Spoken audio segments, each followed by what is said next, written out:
like you said, I just feel like if you have clean food and you work out, your body will burn off and get you where you need to be. So again, what Mike Clayton was talking about is that we don't want the kids to like cut. We just want them to Mhm. eat clean and then work out, and their bodies will burn off what they don't need. But if you're eating extra sugar or you're eating extra gluten, if you're eating trans fats and these seed oils, it's going to kill you. It's going to destroy your whole mechanism from being optimally performing. I couldn't agree. Couldn't agree more. Yeah, I think you're right. I mean, so I was just asking Mike there about, how to promote the sport. How do you guys, I mean, we're not in this talk thing yet for nutrition and all this other stuff, but I've always wondered, I've spoken to a few people at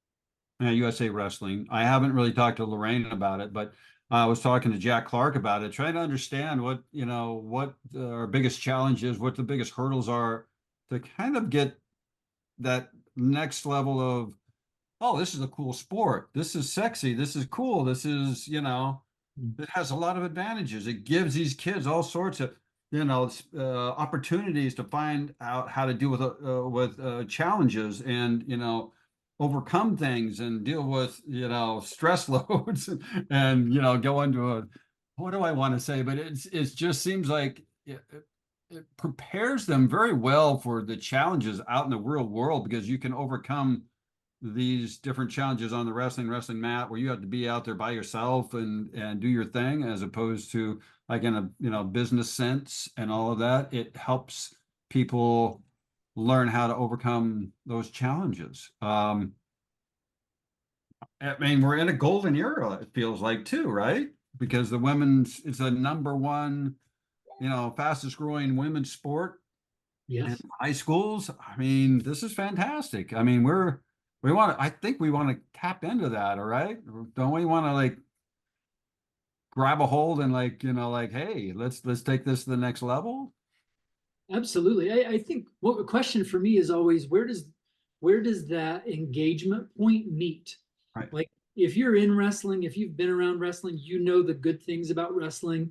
You also know the challenges that wrestling, can have, whether that's, healthy eating habits down the road, which I know we're going to talk about, Yeah. and all the other things that go into our sport. But how do is that, do we do that through the high schools? Is this through, elementary schools? Is this through Beat the Streets? Is this through a USA wrestling organization? Like, and the answer is I think yes. all of them.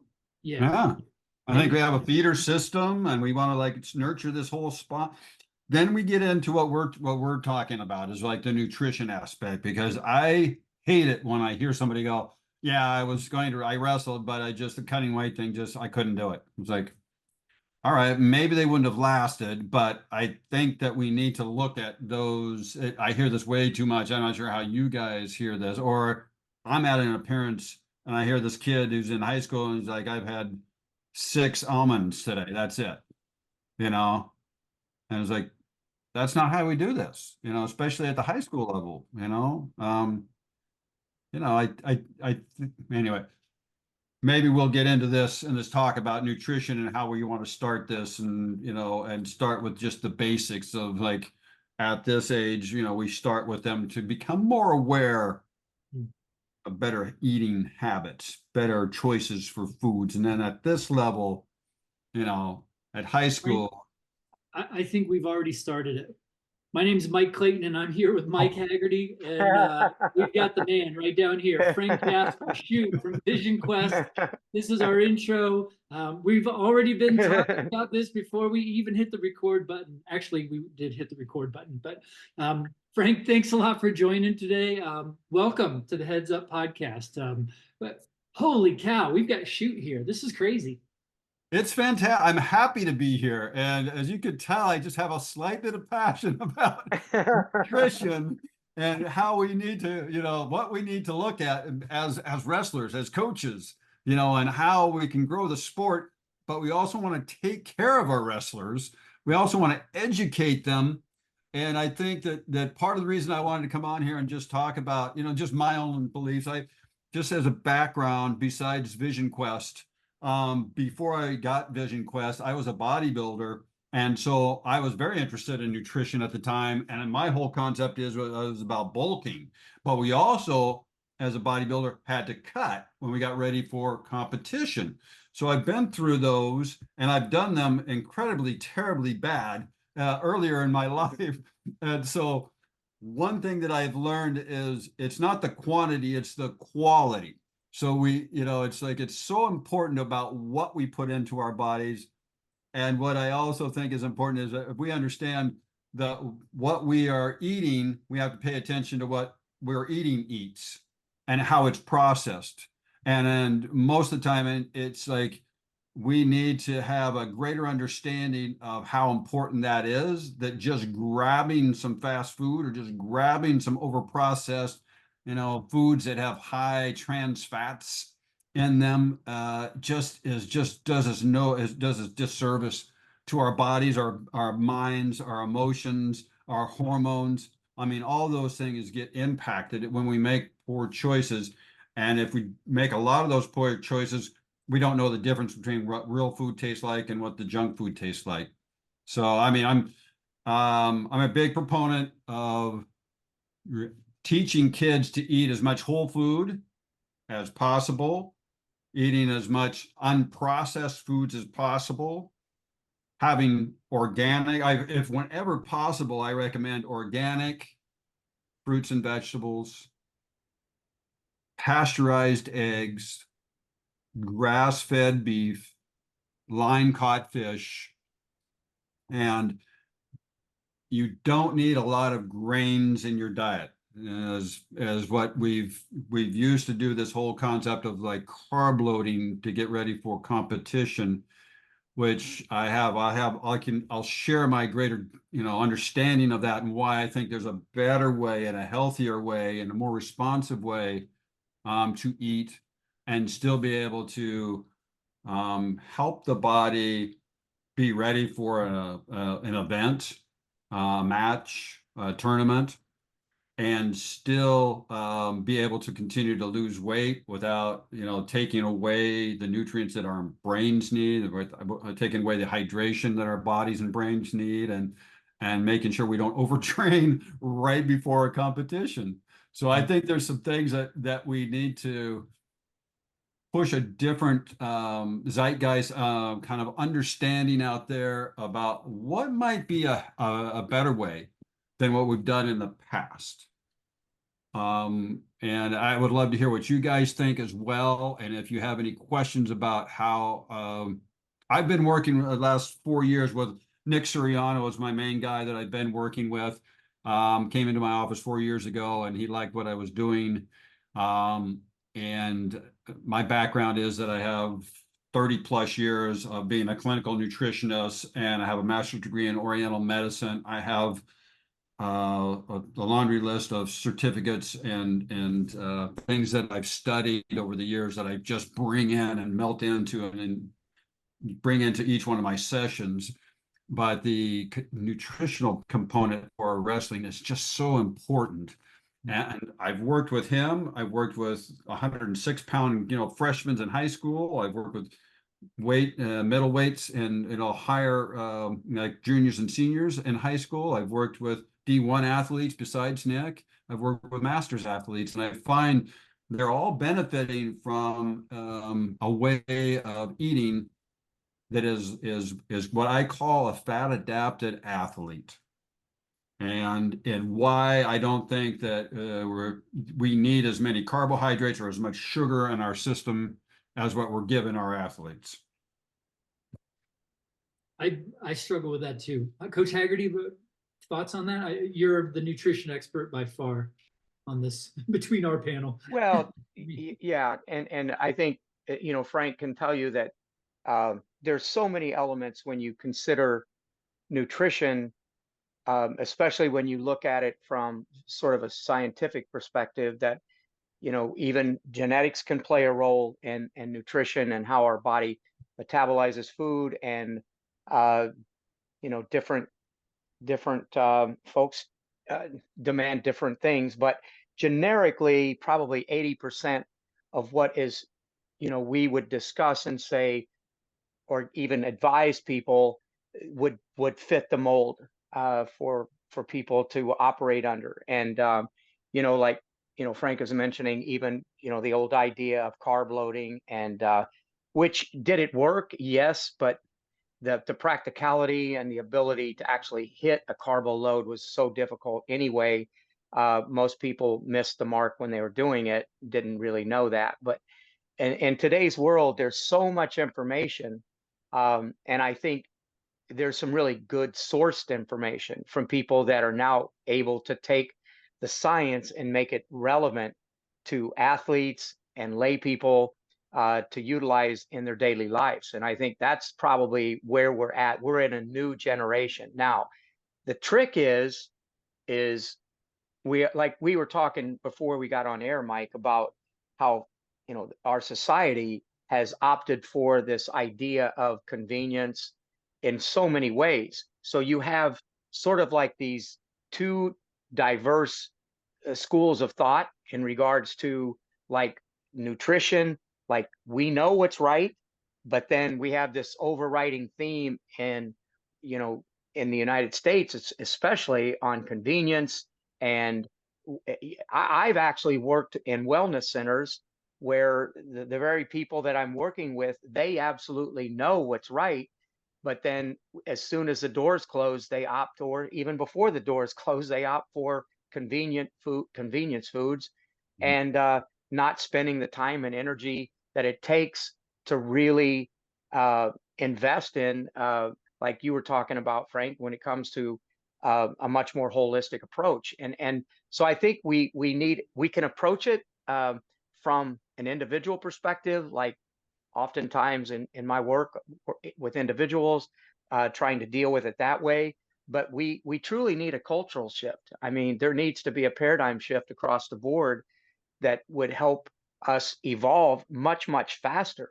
And this whole idea of convenience and what it brings to the table, whether it's lack of exercise and movement or the nutrition element, it's really, I think it's hurt us tremendously, because that's what we starve for. We starve for this space to be comfortable. We starve for this space to be at peace. Just let me sort of sit in front of that TV and let life go on, and that's frustrating, But like we were talking, I truly believe that we are ripe. Like Frank, you were saying, we're ripe for that, right? Like wrestling provides something that is so unique to what these other societal demands are. Like if we could shift that paradigm just a little bit, wrestling provides an avenue that almost no sport really does, because we do ask that there is a nutrition element, that you have to understand that it makes a big difference when it's either, we won't say cutting weight, but at least managing weight, being able to perform at the right time. We're asking these energy demands in a sport that it's almost humanly impossible. We operate aerobically in an anaerobic world, which is sort of unique. It's a crazy sport. Our demands are so different than most sports out there.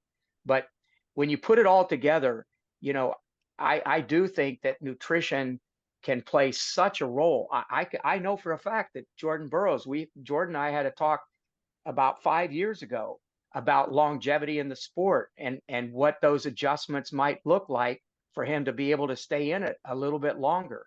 And I think Jordan really paid really close. His entire family, they eat very mindful, and I know that I think it's really served him well in his career, that he's able to do what he's doing even today at his age. I mean, I look at a few different athletes, professional athletes, because they're the kind of the test of time and where they go. And you look at somebody like Tom Brady. Tom Brady is like a monk with his food, and nothing that goes into his body is overprocessed. It's all super clean, super healthy, as close to unprocessed as possible. I want to talk about one of the other things that he does at another time, which is he puts electrolytes in his water every time he drinks a glass of water, which I also Yep. want to talk about, that we're we're as a group of consumers, I think that they're overly focused on the glycogen debt as opposed to the electrolyte debt. And I think that's even a stronger and a more important aspect of, what we want to put into our system. The other person is, of course, Novak Djokovic, who was a tennis player. If you're familiar with his story, 5 years he was number 3 in the world. 5 years he was behind Nadal and Federer. And a nutritionist said, I think that you're taking in certain foods that you're either somewhat allergic to or you have a sensitivity to. He adjusted his diet. Novak went on a 72 match winning streak, became number 1 in the world. And when questioned after winning matches, they said, well, what have you really changed? And he absolutely attributed it to, I adjusted my diet. So you see that this person has this ability at that level, but just that one small thing that he needed to do put him to the number 1. That's at this level. It's all the little things that you do that then add up to put you in the right position, the mindset, the physicality, being able to burn the right fuel, not to have food in your system that is causing inflammation of any sort. So those types of athletes I look to, and just really try and go, this is something we need to pay attention to. We need to bring this understanding into the wrestling community. So as you talked about, it's very individualistic. That's my whole approach, is that I can only give a general story out there for the nutrition, which I did in the beginning, which is the organic foods, the fine caught fish. That's the basic. And then after that, there are what I call the eight pro-inflammatory foods that when I was in practice and I was doing blood work with a company called Cyrex Labs, they would do blood work and they would say, oh, these are all the foods that you should avoid. These are the cross-reactive foods you should avoid. And I would spend, the patient would spend like $1,000 sometimes getting those results. And what we came back with was that there was 8 foods that were 90 plus patients, 90% plus patients all had issues with. And those 8 ones are the ones that I muscle test for my patients first.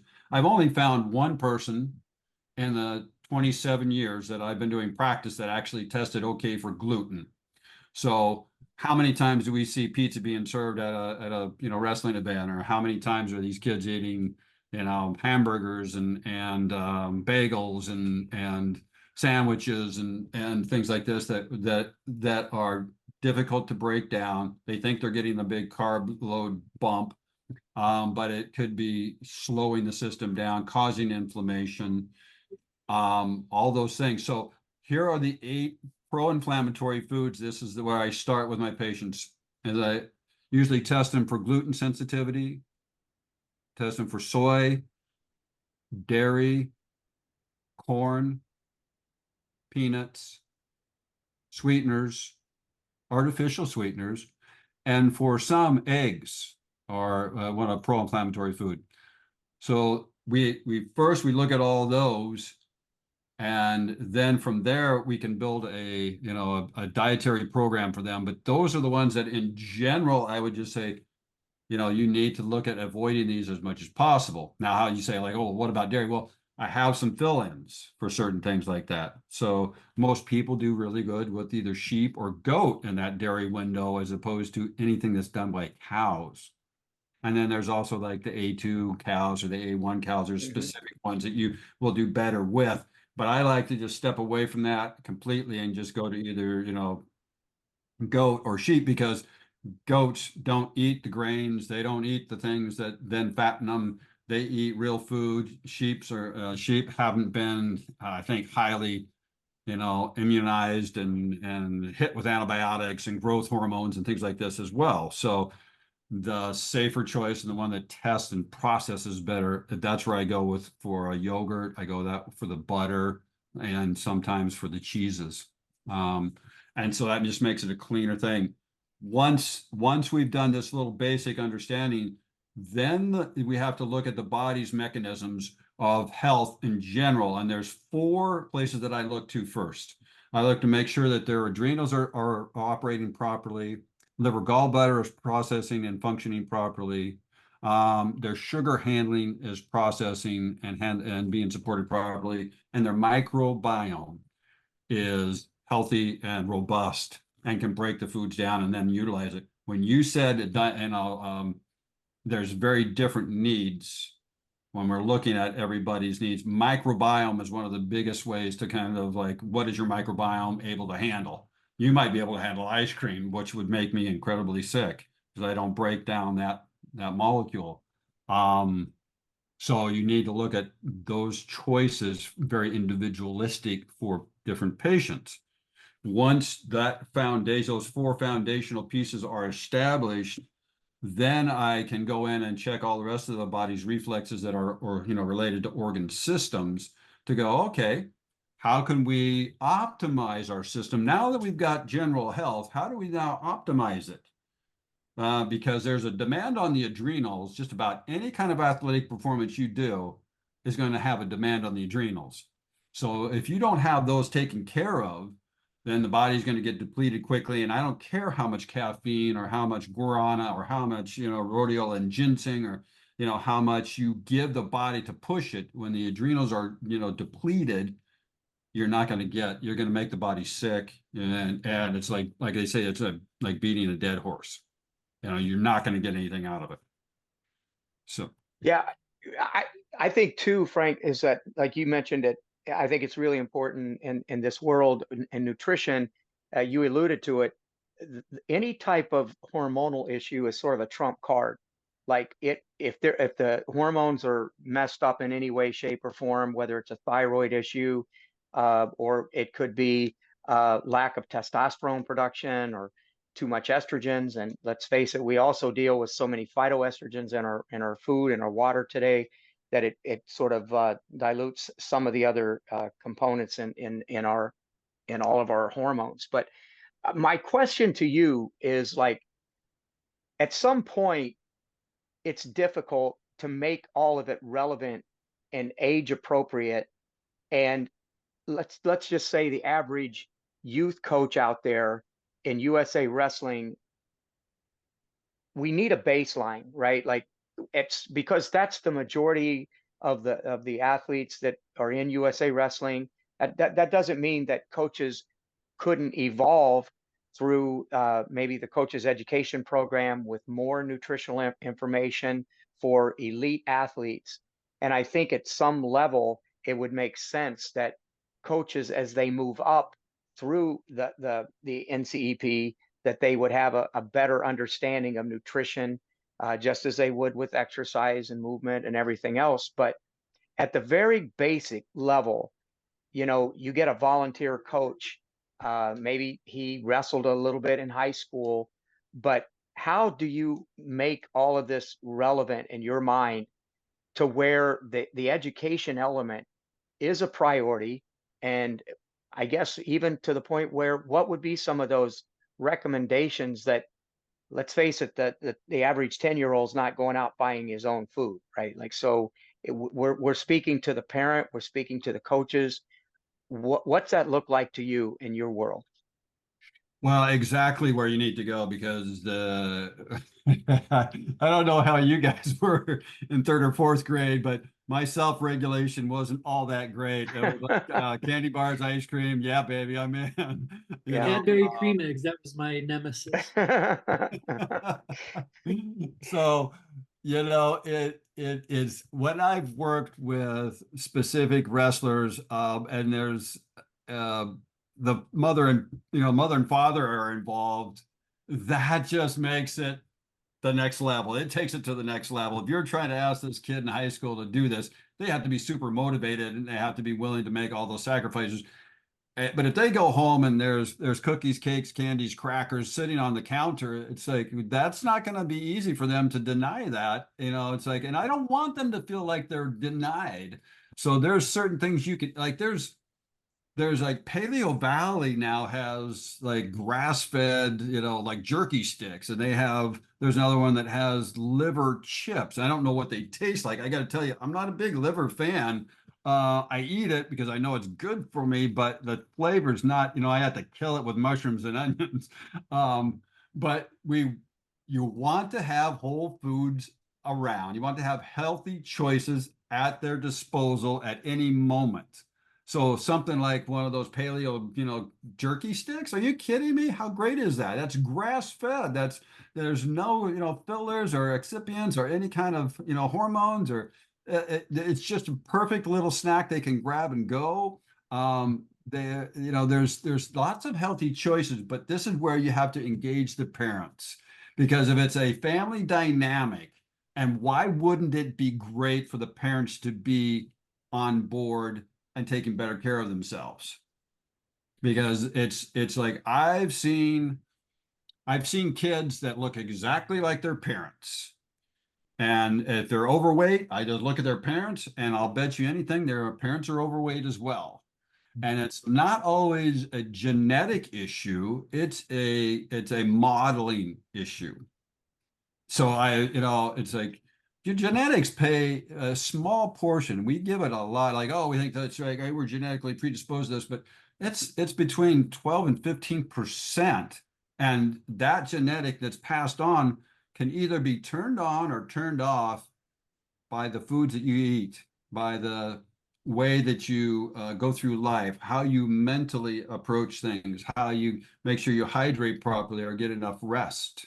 These are also very key things that I want to bring up is that these kids that are growing, besides not wanting them to starve themselves and then, spike their blood sugar to get, ready for an event and then, put on a bunch of weight and then have to suck the weight off. I think we're teaching them to be, some kind of problematic issues down the road, whether it's endocrine, which you mentioned, which listen, we're in high school. This is where I'm talking now, is just that high school level where all the hormones just kicking in.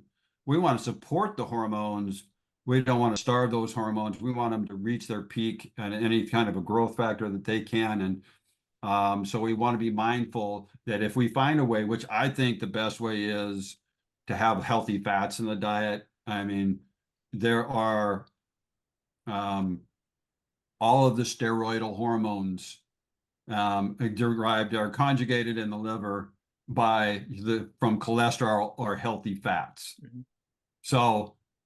So fats are kind of important for the hormones, period. So that's one of the things you were talking about earlier is like how important are the hormones? They drive everything, right?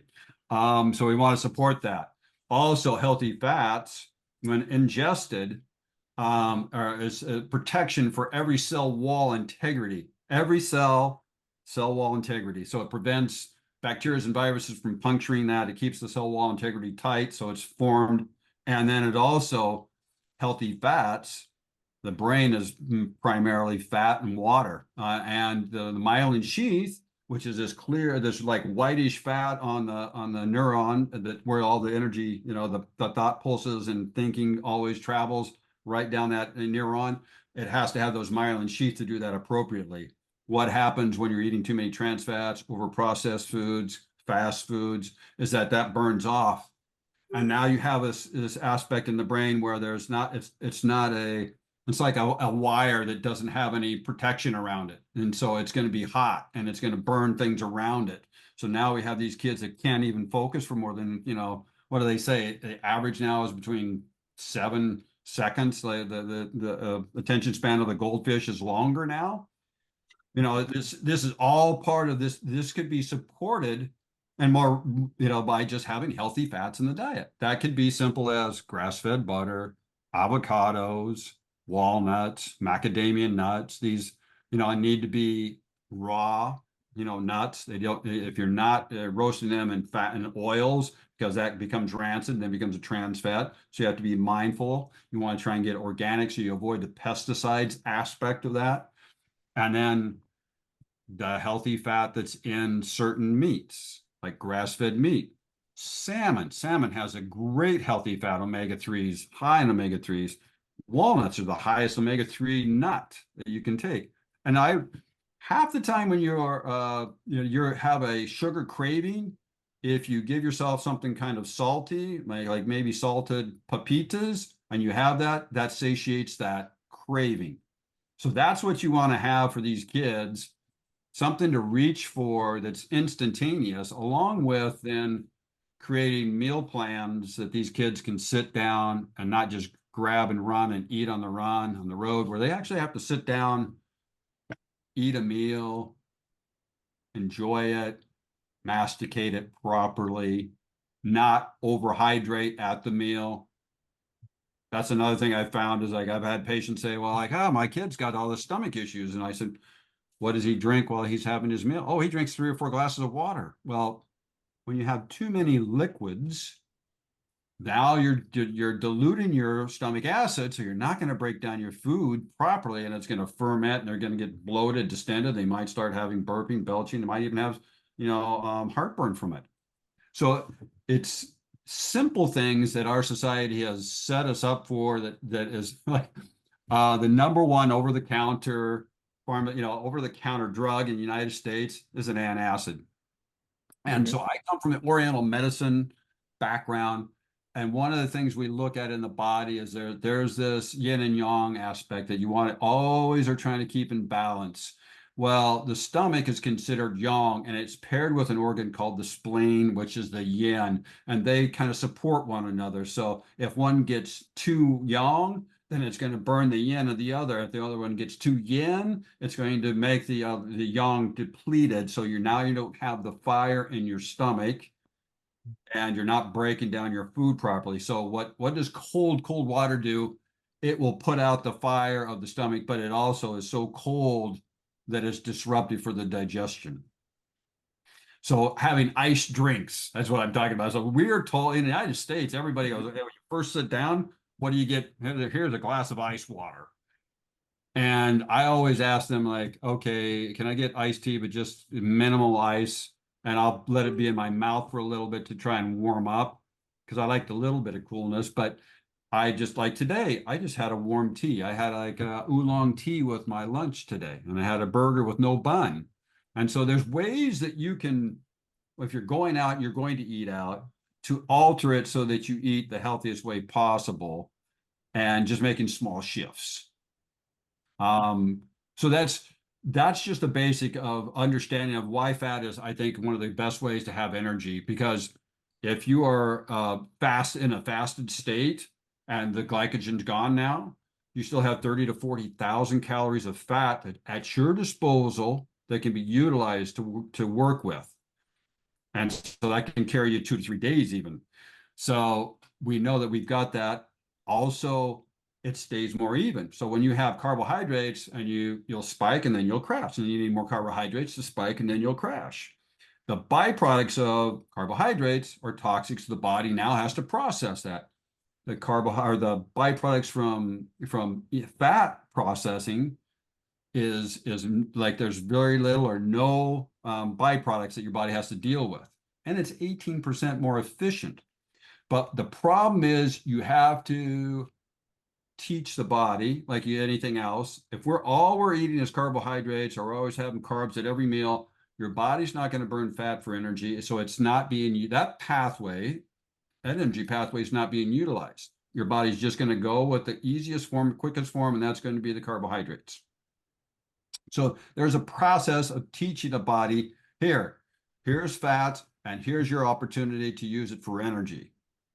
So you have to be thinking about how you do that. It takes a course of 3 to 4 weeks to be adapted at a certain point so that you can really utilize fat to the level you want as an athlete. Now, I think I mentioned to you in our last conversation, Mike, that 60% of the peloton in the Tour de France is fueled by what we call ketones. Ketones are what happens when you break down fat for energy. And now they put it in a bottle and able to go, you don't even have to break it down yourself. We're going to give it to you in an already bioavailable form, and it's right here, and it's instantaneous, and there's no byproducts, and it feeds the brain. So now the brain's lit up as well as the body and the hormones are given that, and the body's given it. So if we're not using ketones as an athlete, then you're not tapping into that optimal performance level that you can just by eating that one thing. And I think it's been proven too, Frank, that if you train sort of in that ketogenic zone at some point, and then you reintroduce the carbohydrates, it's like rocket fuel. You know, I've heard Ben Greenfield speak about that as part of his promotion and his philosophy on training.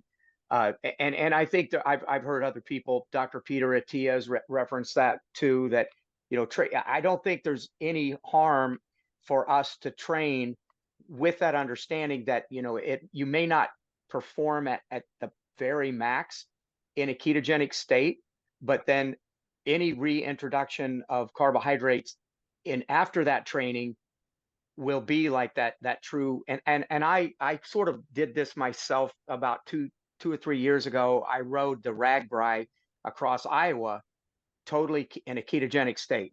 I didn't take in any carbohydrates, and it was a bit of a struggle, Yeah. but I was able to manage it. Like it was a unique experience because I'd never done that before, but I had been experimenting with a ketogenic diet myself, and I just wanted to see what it would feel like without carbohydrates. What I did think that, you know, I don't feel like I was at my top performance, but I will tell you that ketogenic high, like, you know, it's like those ketones are flowing through that blood-brain barrier, and you get that really uplift, like you're almost like on coffee without the jitters, you know, so, or caffeine highs. But I was curious too, like what are your thoughts in regards to, like you mentioned, the inflammation factor? What are your other thoughts, like on seed oils, you know, processed seed oils, et cetera, as Yeah. being an inflammation factor? Because Dr. Kate Shanahan, you know, of course, in her book, Deep Nutrition, was all about that. But and it's carried a lot of weight with other nutritionists and experts in the field. But I've always felt like, you know, sometimes we can overplay things, but at the same time, I do believe that seed oils have become such a thing and a topic in today's world, with those probably being the two highest points of emphasis, I guess, with sugar, seed oils and sugar being the 2 points of emphasis with inflammation. And truthfully, probably if we just reduced those in our diet, you could see significant changes, not just for athletes, but for everybody, right? Oh, Like but athletes in particular.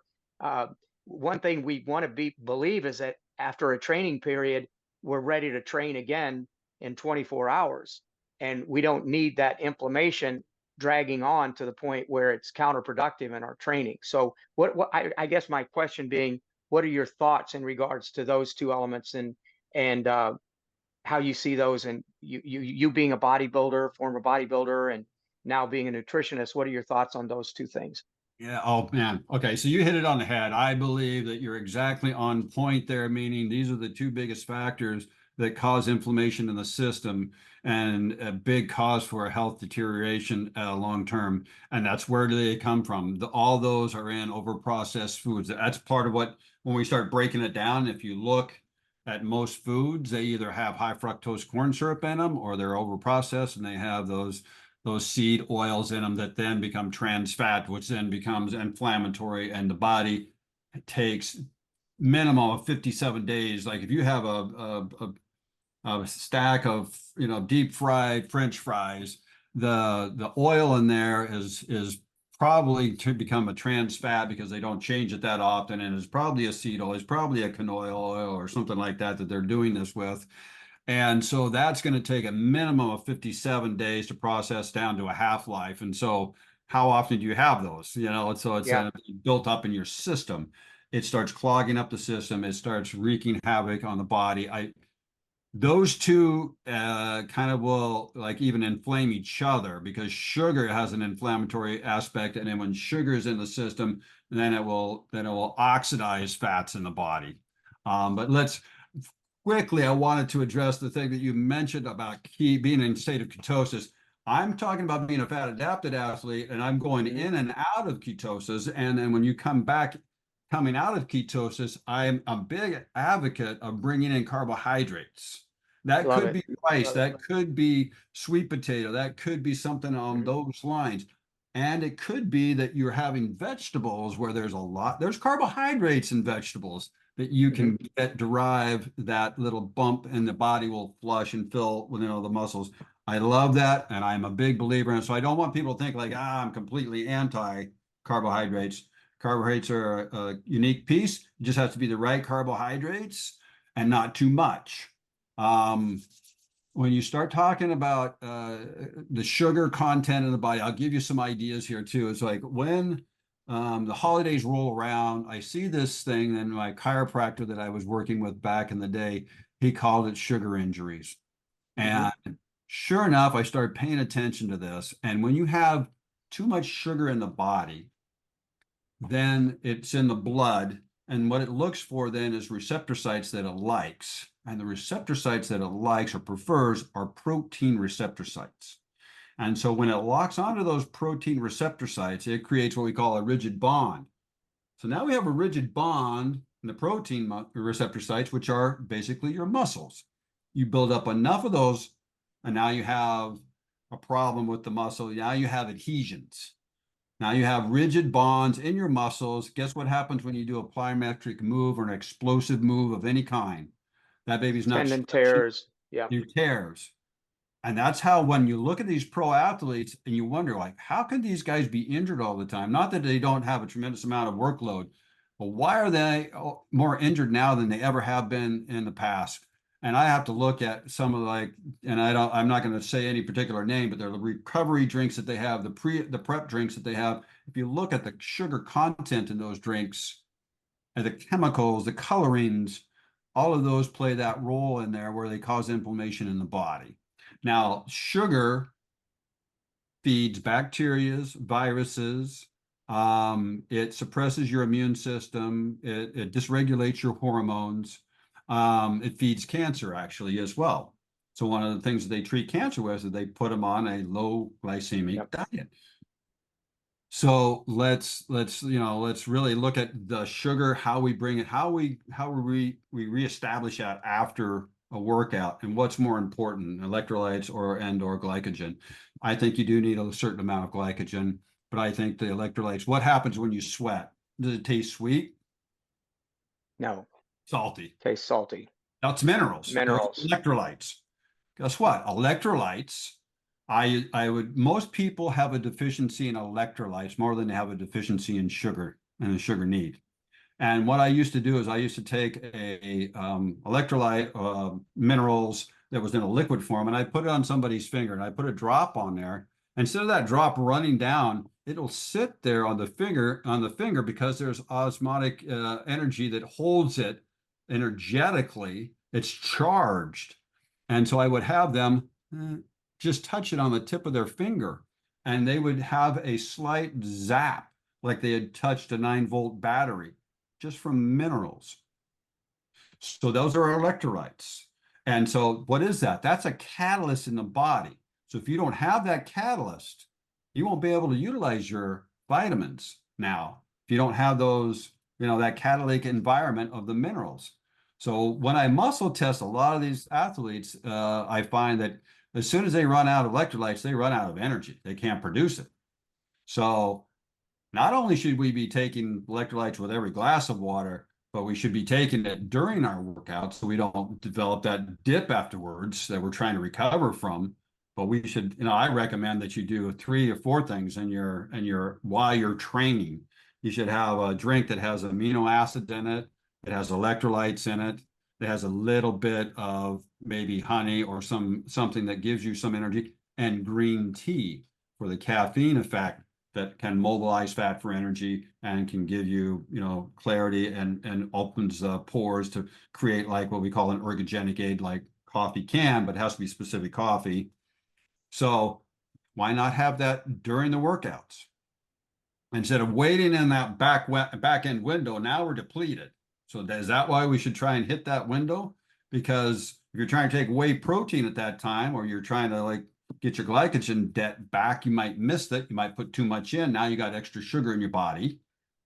And now you're going to set yourself up for injury when they have those rigid bonds. I'm going to say, I'll give you one example of having too much sugar in your body is when right around the holidays is when I see this most often. And it's not, doesn't even have to be athletes, but the secretary next door at the real estate company called me up in the morning, right? First thing in the morning. And she's, Frank, I can't move my neck. And I just, can you get me in? And I said, well, okay, well, what did you do? Did you overtrain? Did you work out? Did you sleep wrong? No, no, no. I didn't overwork. I said, how much sugar did you have? She goes, oh, a client brought in cookies and I had 9 of those. She's a little embarrassed. She goes, I had 9 of those. And the next day, neck was locked up. That's how quickly that can happen. So we need to be mindful about like, well, how much sugar do we really need? We just need a little bit to get that debt back, but the electrolytes are really the key.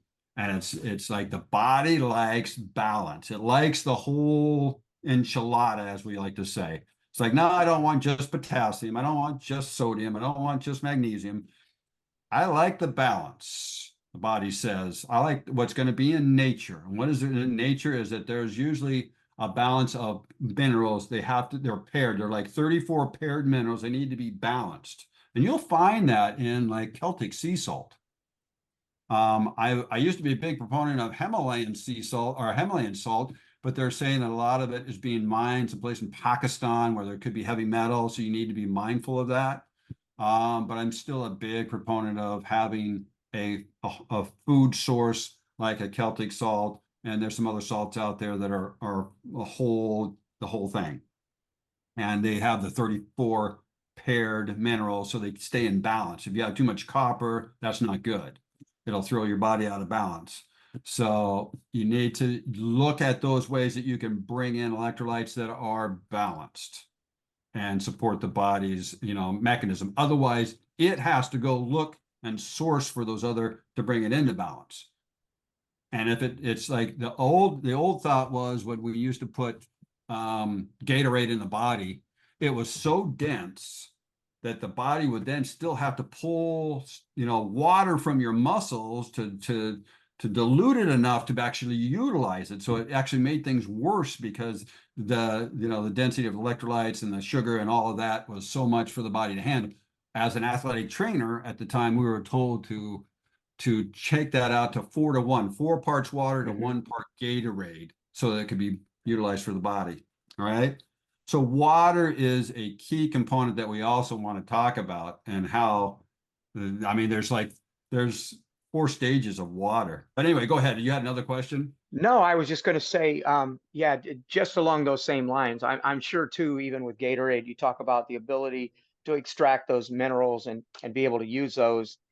They're simply all electrolytes, the major minerals anyway. And I'm suspicious of the type of salts that Gatorade's using. They're probably using sodium chloride, and they're not looking at, have any kind of, salt that's probably going to add extra mineral content. But I wanted to ask you a quick question, and then we can go on from here. But I've really started to get into the water thing, Okay. like with reverse osmosis, but then also adding back in. I use a product that I don't think anybody cares. I'll say the name. It's I think it's 40,000 volts, and you can get it online. And to me, it's been sort of a game changer. I feel like it's extended and made my workouts personally better. And I like the fact that I'm using a much cleaner water. But I also, a few years ago, I think probably about 3 years ago, started utilizing hydrogen infused water. And I absolutely am a huge fan. And if you want to kick it down the road and kick my ass over it, that's good. But just what are your thoughts on what are your thoughts on hydrogen infused water? So yeah, that's one of the products that I use too with Nick. I also use nitric oxide. I also use ozone. We also use the Yeah. ketone esters. We use, I use everything I can possibly get that is I consider healthy. I actually have an extreme pure version of electrolytes. It's called marine-based plasma. It has 90 billion gene expressions in it, and it's been cold processed, and it's in a glass vial. So I know the purity is there, and I know that it's bioavailable. And so it'll stay in that glass vial for 50 years. Now, water. Okay, let's talk about water. How important is water? We are mostly water, especially our brains. And so this is where I get very frustrated with this fact that we're doing this dehydration, we're doing this flushing, this, water flushing technique at the, and trying to challenge the body and put us under a stress load right before we're going to go out and wrestle one of the biggest tournaments of our lives, right? So the water that you put in your body is key, and I was going to talk about that as well, and so I'm glad you brought that up. I have used a different type of machine. It's a machine that has a double filtration system on the outside, which gets rid of all of the microplastics, which is a key thing. It gets rid of fluoride and chlorine and heavy metals. That's a big start, and it sounds like the same with the reverse osmosis, and then you put your own minerals back in. What's nice about the program that I've been using is that you can change the pH, so you can create a higher pH if you're going to go and work out. You have a higher pH, then you're going to be able to flood out or on there to pull out, free radicals. But now if you don't have a machine and you're out someplace, then dropping those pills of H2 in the water is the way to go. Now the key is you don't seal that back up. Once you put it in and it dissolves, you need to drink it then. Pretty So make fast, sure, yeah. So make sure if you're recommending that to anybody, they don't just put it in their bottle. And most people put it in a plastic bottle, which I'm not a big fan of. You need to go find. I have a glass bottle that that has a plastic rubbery kind of thing around it. There's other ones that are made so that they're protective and they're not allowing any kind of phthalates or heavy metals getting into your water too. There's some good quality brands out there that I would say Yeti or some of these other ones that really know what they're doing. So have a water container that you're putting and make sure that it gets washed out frequently. That's the other thing that we worry about, bacteria buildup. But you really should have your own water source. I don't trust bottled water that's sitting on the shelf. It's not managed properly. There's like maybe one person at the FDA that has to like oversee how many water companies are out there. There's tons of them, and they have to oversee those. Most of the time, those waters that are going in these bottles, they've just been put through a filtration system, and you're being given this. If you actually, and this is what I would recommend you to do, is if you really want to find out if your water is the right kind of water, first step is to make sure that the pH balance is proper. I mean, so if I go check a bottle of water and I pour it, and you can go to like one of those pool stores where they check the pH of the water, and it's just a dropper, and you just put it in a glass and you squeeze about 3 or 4 drops in that bottom, and just a little bit of water in the bottom. And if it turns either red or orange or yellow, that means that water's acidic. And I'll bet, most of those bottled waters that you get at an event are not going to be even close to 7.0, which is like where you want. That's the beginning. That's just, you know, normal. That's right. Most municipal water in LA is saying 7.1. So that's right at the beginning of the alkaline. That's a great, flat line. Then if you want to get more alkaline water, the way to do that is to actually put minerals in your water, and you can change the alkalinity if you're away. That's how you can adjust your alkalinity of your water. Now, it's important not to have, like, there's some people that are like, oh, well, there's that 9.5 alkalinity. That should be great because that'll help me flush out the lactic acid because it's just, more alkaline. So the acidic will be flushed out. How accurate is that? I don't know. Do I trust it? Probably not if it's in a plastic bottle. And because if you have the alkalinity at that high, you have to make sure that your plastic is a specific type of plastic because alkalinity has a tendency to draw plastics out of the container. So you have to have something that is designed to handle that alkaline water. And I'll bet anything that most of those are not that well designed. So I would say do what you're doing is have your own system. I have one that I used for 15 years. I took it in and had it refurbished, and I handed it off to Nick. And I said, please, this is what I want you to be drinking during this whole process. He still has it. It still works. It's over 15 years old. I bought a new machine because I give it to all my patients, and I was using it at the clinic, and I needed a different setup. So I ordered a new one, and I actually can, I'll send the link to you guys if you're interested. I just super high quality. They have, what is it? The light that will actually purify the water as well. So it'll get rid of the bacteria and things in there, but it has this whole system to get rid of all the heavy metals and the microplastics, because what do they say? There's between 240,000 and 300,000 microplastics in most bottles of water. Those interrupt and then take up the receptor sites on our, estrogen receptors and the body and endocrine receptors of the body. So I think that this is a big cause for what we say with kids that have breasts, boys. I think that there's too much estrogen in our water. I think there's too much estrogen in the like conventionally raised chickens and beef and eggs.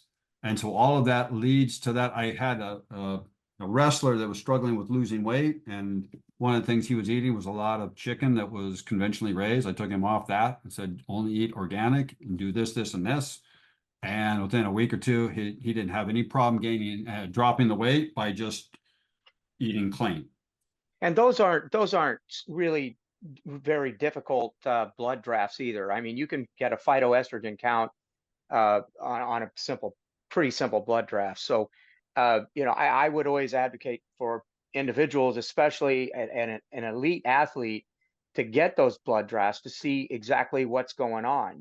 For a young athlete, we're talking about in the developmental stages, probably like we were speaking earlier, that 80% of those pieces of advice that you would give are just, they're spot on, and they would be beneficial if you would just do those things: eat more organic, hydrate well, drink clean water, go up and down that short list that you have, and that works. I think as you move up, that if I were an athlete today, I would want to know those metrics. I would want to know what my blood looked like. If I did have a high phytoestrogen count, like what's going on? Am I pulling these from the water? Am I getting this from the cleaning supplies that I'm using in my house? I mean, what's actually happening? And it's amazing, what those roadmaps look like. You obviously need to know what test to get, but you also, if you have the right person that can interpret those, you can provide some incredibly helpful data to elite athletes. And I'm assuming that's pretty much what you do now. Yeah, I mean, because as we talked about at the very beginning, once you get those four basic health foundations established, now we have to look at specific needs of the body. Like somebody might need something for their heart health, or they might need something for their gallbladder, they might need something for their adrenals, or their they have allergies or they have sensitivities. There's reflexes that show the protein, the electrolyte needs. Do they have any issues? Then we start really branching out and really doing a full read on the person. And there's an understanding that we think that in the United States primarily, I think, is that if a little is good, then a lot is better.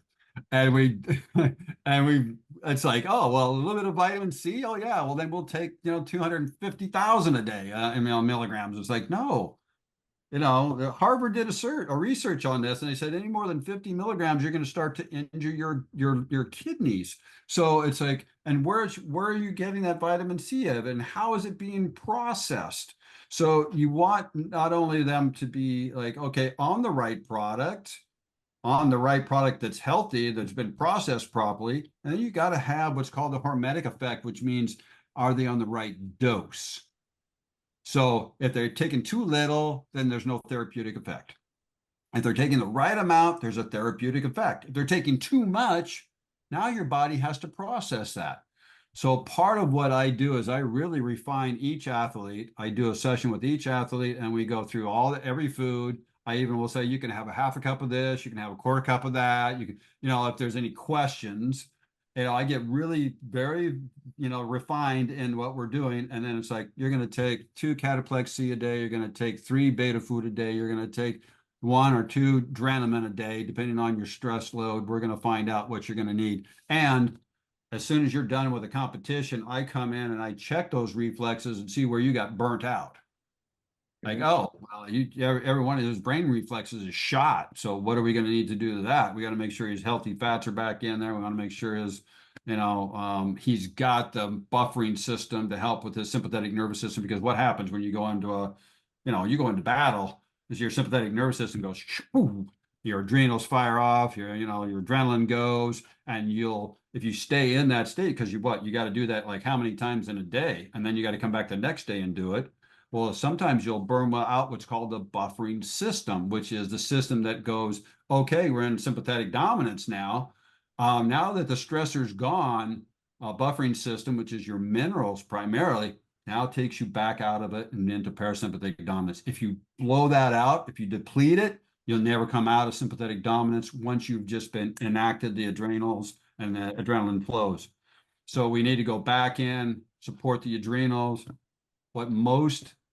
I haven't heard anybody yet talk about, let's support the cardiac muscle, which is one of the most important muscles in the body. I'm going to say the heart, the cardiac muscle. And a lot of times when Nick would finish a tournament, I would go, oh, okay, so it really impacted here, which is your cardiac muscle for some reason. And this tournament, I don't know if it's because it was international travel and you didn't have the right foods or what happened, or there was more stress than normal, because everything is new and you have to kind of find your own way. Always, always, always, there's adrenal impact. So we want to make sure that the cardio muscles are approached, and addressed along with the adrenals, and then your electrolytes, and refurbishing the bodies, rebuild it again, prepping it for the next big battle. I feel like a kid in a candy store between the conversation going on here because I get to pull so much information in. But it seems like if I'm, and I won't say the average coach out there, because most of the coaches listening to this podcast are already aware that we need to take steps in better nutrition. They're already aware that we need to keep our athletes at a healthy, high performance level, not just a high performance level that takes advantage of, well, I can suck 20 pounds off of you, get you to the spot we need you, we're going to win a team title. It's very short-sighted in the approach. And we've all been around that, right? And sometimes we've even probably encouraged that in our own coaching, systems. And I guess my question would be, if I'm that coach who is aware, I am aware, I know nutrition's important, I'm trying to make steps, as we start to kind of figure out how to close this conversation, what are some of those fundamental messages to the coach who's busy, who isn't going to be able to do the deep dive that you guys have already done for us? What are a few of those things that are really those final pieces that coaches are like, yep, this is right, hydrate this, carbs, try to do this. What are some of those key points that every coach could do without having access to you in a clinic? Well, I think we talked about the basics at the beginning, which was their organic fruits and vegetables, whenever possible. Like, I know that sometimes there's food deserts, but whenever you have the choice, make the choice, spend the money, get the nutrition in an organic apple is so much superior than what you'll get in a conventionally raised. And if you're dealing with conventionally raised, now you're dealing with pesticides and all the rest of the fertilizers and all the rest of the chemicals that you're dealing with. So whenever possible would be organic fruits and vegetables, pasture raised eggs, grass-fed beef, line caught fish. These are just the basics. And, they say to eat the middle, or don't eat the middle of a grocery store, eat the edges. That's where you're going to find, food that is closer to nature. So it's like the least processed food, closest to nature. I like mixing both raw and cooked. So I think that that's a good way to do it. Try and keep it 50-50. Again, we're talking balance here. If you eat too much raw food, again, that's hard on your gut. So, and then you just need to, again, hydrate properly, choose better choices of drinks. Really look at, like, when I see these 12-year-olds walking out of like Starbucks with the Frappuccino and the caramel, yada, yada, yada. And I'm going, Jesus, we're creating addicts here. Did you know that sugar is 94% more addictive than cocaine or heroin? Wow. That is the science has come out, and they had it was done in Norway, and they found that they had these rats that were already addicted to cocaine and heroin. When given the option of sugar, 94% of the time they chose sugar. Sugar is super addictive, and it hits that center of your brain that addicts like. So when we're doing these sugar things with the kids, and they're having they're bouncing off the walls at birthday parties because they're having like sodas and and candy and cake and ice cream, and that's why they're just like flying all over the place. They're on a high, and they get addicted to that. So I try and steer them toward whole foods. And as I mentioned, like, hey, if you're going to have snacks around, have an apple, have carrots, have, celery, have, some of these things that they can bite on, chew on, crunch on, things that stimulate the crunch center too. But get some whole foods available for them to reach out, grab those jerky sticks from Paleo Valley, have, whole foods as much as far as they can to eat. Try to avoid those 8 pro-inflammatory foods that I mentioned, which was gluten, soy, dairy, corn, and peanuts, sweeteners and artificial sweeteners. That's just, that's something that you can just strive for that. Get the whole family to be involved with it, because as the other Mike said, it's like we want everybody to be involved, and it's going to help the parents. This will help the parents too, because they've fallen into old behaviors that they were, modeled for them.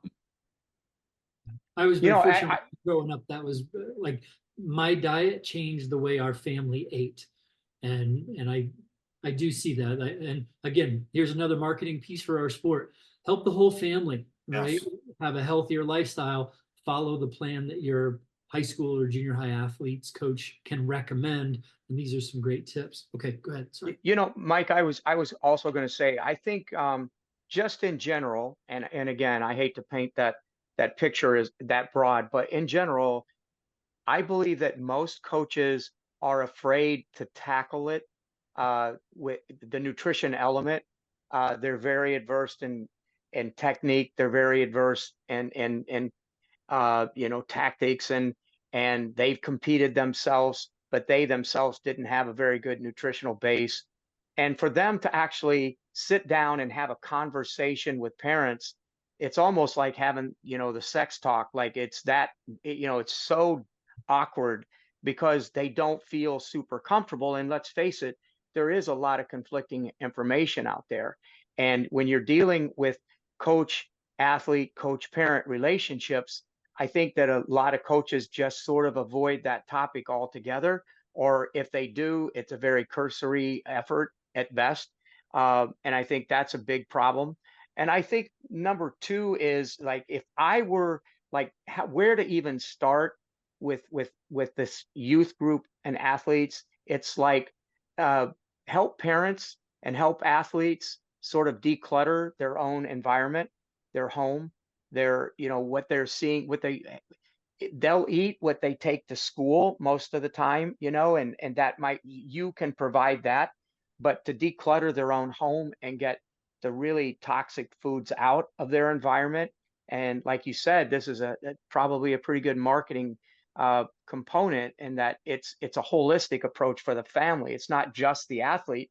And to get a family, I know how difficult it is when I work with my specific clients for even one spouse to have a separate meal from their own spouse. And so to have something entirely different for one athlete, maybe 2 athletes in the family, and then cook for yourself and the rest of the family, it's not even realistic. So I think that we have to start with that decluttering of the home, and, bringing in those healthy elements, just like what Frank was saying, and that you sort of tackle it in a really broad swipe first. And then if those things aren't present in the home when the kid gets there, they're not going to go to the shelves and grab a bag of potato chips. So they're not going to grab those foods that aren't going to satisfy, needs of an athlete. They might satisfy that hunger in the moment for the average person. But if we're looking to kind of educate the athlete, I think it has to be a community effort. It can't be one of those things that you just isolate either the parent, the kids.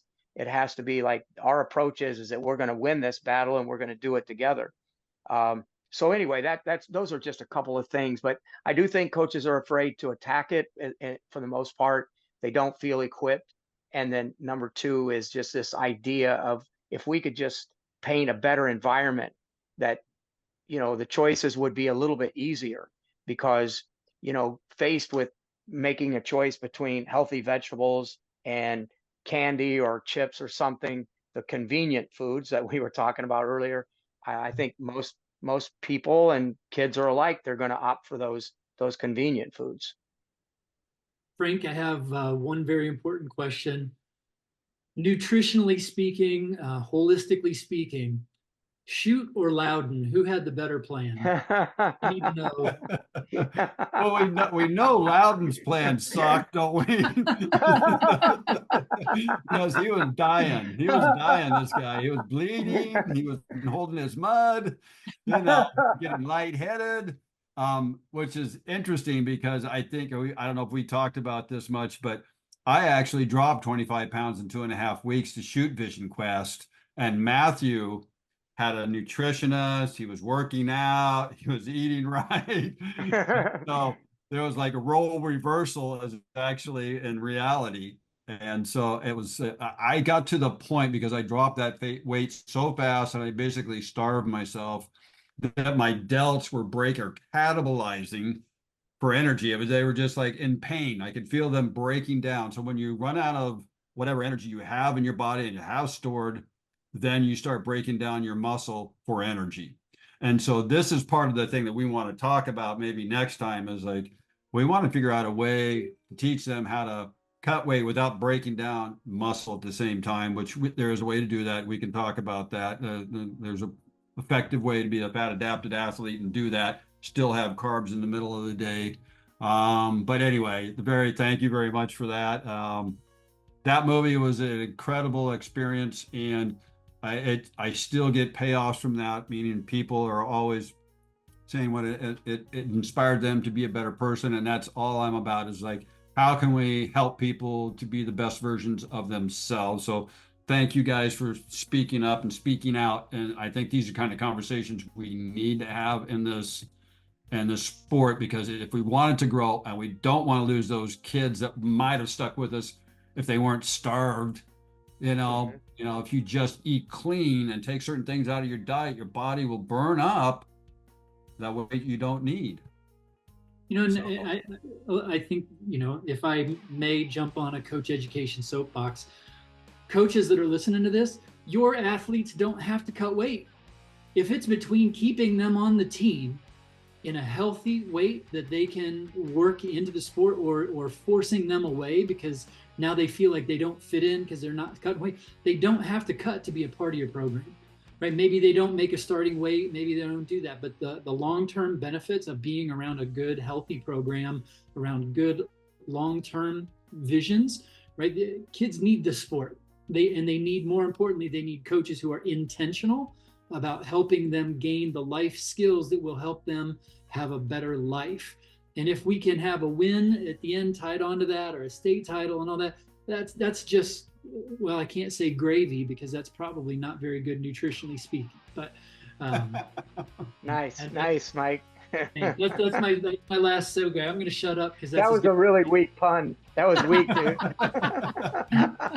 But I liked it.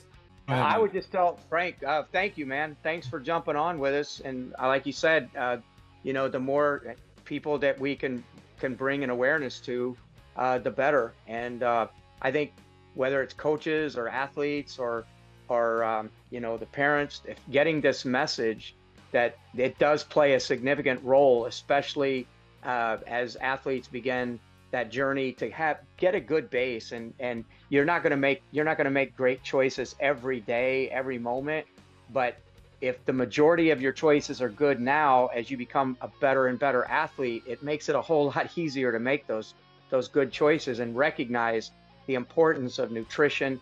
It only makes your training better. It makes your sleep better.